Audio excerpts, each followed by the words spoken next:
عثمان بن عفان رضی اللہ تعالیٰ عنہ وہ آدمی ہے جو کم از کم 21 سے 22 مرتبہ اللہ کے رسول علیہ السلام سے جنت کی بشارت سنتا ہے۔ اللہ کے نبی علیہ السلام کے ننیالی رشتہ دار ہیں۔ ابو بکر صدیق رضی اللہ تعالیٰ عنہ کی دعوت پر اسلام قبول کیا۔ اسلام قبول کرتے ہی خاندان سے مسائل سامنے آنے لگے۔ وہ سنا ہوگا آپ نے کہ اس طرح سے چٹائی میں عثمان کو لپیٹ دیا جاتا تھا، اور لپیٹے جانے کے بعد جو ہے دھواں دیا جاتا تھا کہ یہ کسی طرح سے پریشان ہو کر اللہ کا دین چھوڑ دیں، لیکن ایسا نہیں ہوا، استقامت کی۔ اور پھر ہجرت ایمان کے بعد عظیم ترین جو اعمال ہے ان میں سے ہے۔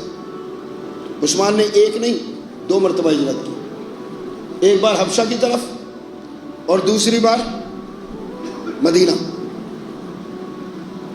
اور کتابوں میں آتا ہے کہ سیدنا ابراہیم علیہ السلام کے بعد اللہ کے دین کے لیے ہجرت کرنے والے جو پہلے لوگ تھے ان میں سے ایک کا نام عثمان تھا رضی اللہ تعالیٰ عنہ۔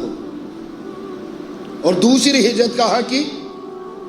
مدینے کی جانب، اسلام کے بعد، یعنی اللہ کا دین آ جانے کے بعد۔ وہ پہلا شخص جس سے اللہ کے نبی صلی اللہ علیہ وسلم نے رشتہ قائم کیا اس کا نام عثمان تھا، یعنی پہلی بیٹی جس کے عقد میں دی رقیہ،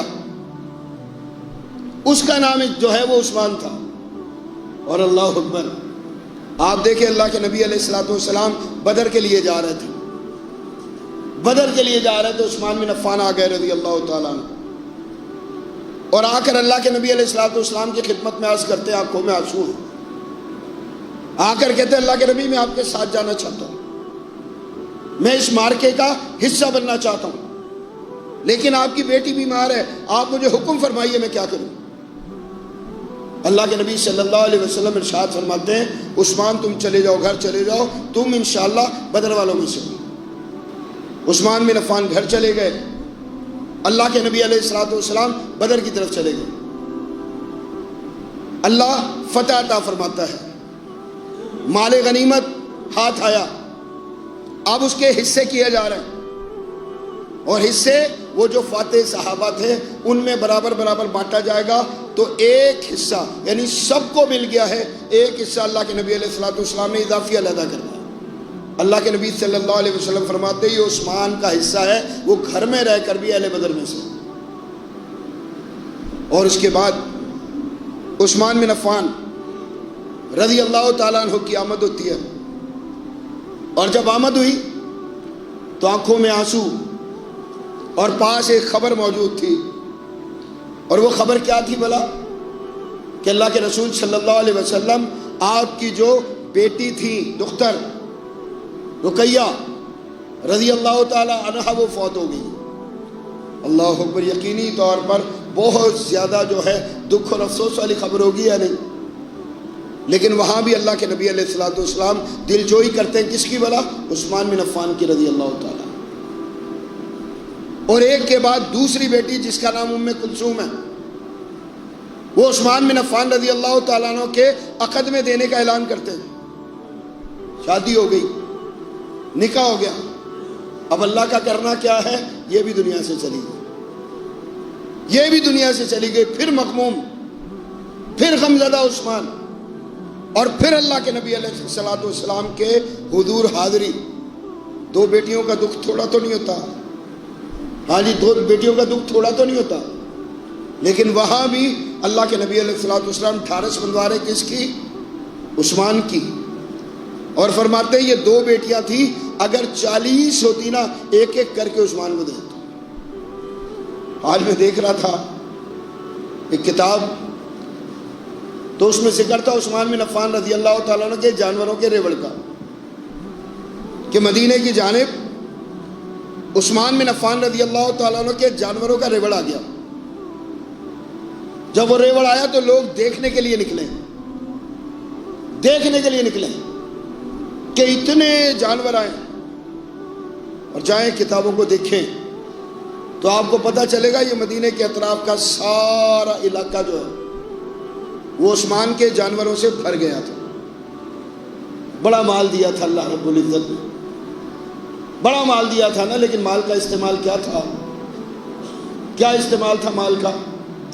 محمد صلی اللہ علیہ وسلم آپ نے اللہ کا گھر بنایا تھا نا، مسجد. وہ جب مسجد کے پلاٹ کی خریداری کی بات تھی، مسجد کے پلاٹ کی خریداری کی بات تھی نا، لوگوں کو جمع کیا تھا آپ نے، اور جمع کر کے آپ نے بات کی کہ یہ اللہ کا گھر ہے، اس کے لیے جگہ کی ضرورت ہے، تو سارے لوگ حصہ ڈالیں. عثمان کہتے ہیں اللہ کے نبی علیہ الصلوۃ والسلام کسی سے بھی لینے کی ضرورت نہیں ہے، کام عثمان کریں. جنت کی بشارت سنتے اللہ کے نبی سے. مدینے میں آنے کے بعد مسلمانوں کو جس بہت بڑی آزمائش کا سامنا تھا، ایک کنواں تھا اور وہ یہودی کی ملکیت تھا، اور وہ بڑا مسلمان اس کی وجہ سے مسائل میں تھے. نبی صلی اللہ علیہ وسلم کی کچی مسجد، اس میں آپ علیہ الصلوۃ والسلام نے لوگوں کو جمع کیا اور جمع کر کے کہا کہ مسلمان مسائل میں تو یہ کنواں خریدنا ہے، اور کنواں خرید کر مسلمانوں کے لیے آسانی جو ہے اس کا سبب بننا ہے، تو سب مل کر حصہ ڈالیں. اور پھر آپ علیہ الصلوۃ والسلام فرما رہے ہیں جو حصہ ڈالے گا میں اس کو ضمانت دیتا ہوں کہ میں کل جنت میں حوض کوثر پر کھڑا ہو کر اس کی پیاس بجھاؤں. اب وہاں پر ایک آدمی اٹھا تھا صرف، اس نے کہا اللہ کے نبی کسی سے بھی لینے کی ضرورت نہیں ہے، کسی سے لینے کی ضرورت نہیں ہے، کنواں کون خریدے گا؟ عثمان. عثمان. اللہ اکبر. نبی صلی اللہ علیہ وسلم نے عثمان کو بلایا. جب کنواں خرید لیا تو عثمان کو بلایا اور عثمان کو کہا کہ عثمان آپ جانتے ہیں کہ اللہ کے دین کے ماننے والے غریب ہیں، ان کے مسائل بہت زیادہ، ان کے لیے آسانی پیدا کرو.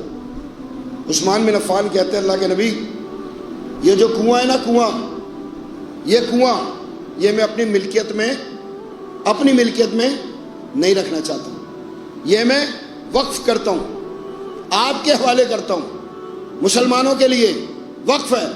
اور اللہ کے نبی نے اعلان کر دیا، ہاں جی، ایک دن وہ کنواں یہودی کی ملکیت ہوتا تھا اور دوسرے دن وہ کنواں جو ہے مسلمانوں کی ملکیت ہوتا تھا، اور جو دن مسلمانوں کا ہوتا تھا اس دن اللہ کے نبی نے اعلان کر دیا کہ ہر خاص و عام آ سکتا ہے اور اس کنویں سے استفادہ کر سکتا ہے. اب وہاں پر مسلم بھی آ رہے ہیں اور غیر مسلم بھی آ رہے ہیں، مسلم بھی آ رہے ہیں اور غیر مسلم بھی آ رہے ہیں، سارے فائدہ اٹھا رہے ہیں. جب یہ منظر بنا تو یہودی آ گیا اللہ کے نبی کے پاس اور آ کر کہتا ہے کہ اللہ کے نبی صلی اللہ علیہ وسلم میں تو بالکل فارغ ہو گیا ہوں، کیونکہ جو دن آپ کا ہوتا ہے اس میں سارے لوگ جو ہے فائدہ اٹھا لیتے ہیں اور دوسرا دن میرا ہوتا ہے اور مجھ سے کوئی بھی اس کنویں سے کوئی چیز خریدنے کے لیے تیار نہیں ہوتا، تو آپ یہ والا دن بھی یعنی آدھا بھی لے لیں.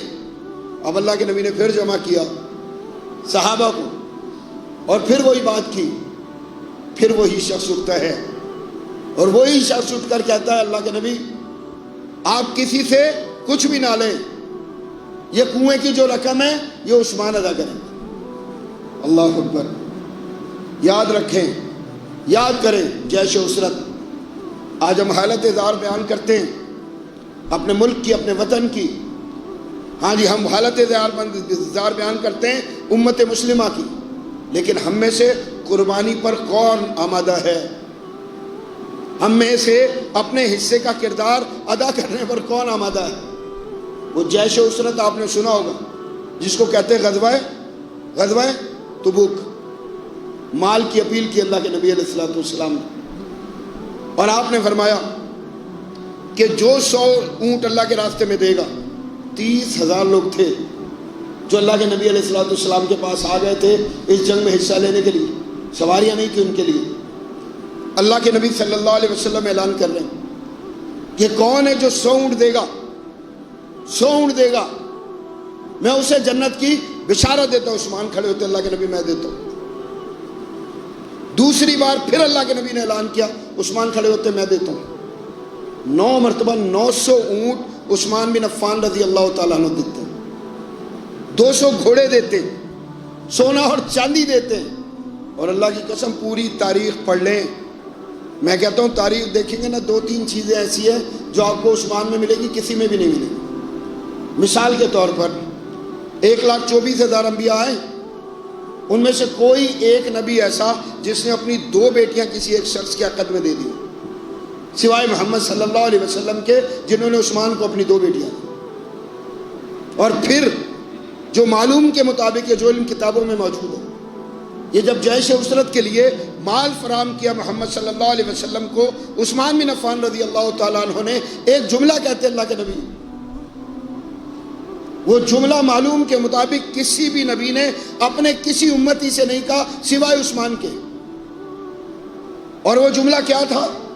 اللہ کے نبی فرما رہے عثمان، اگر آج کے بعد تم کوئی نیکی نہ بھی کرو تم پر جنت پکی ہے، یعنی آج تک تم نے جو کر لیا وہ کافی ہے۔ اللہ اکبر، یہ چھوٹی بات ہے، اور میں کہتا ہوں یہ وہ لوگ ہیں کہ جنہوں نے ہمارے اوپر احسان کیا۔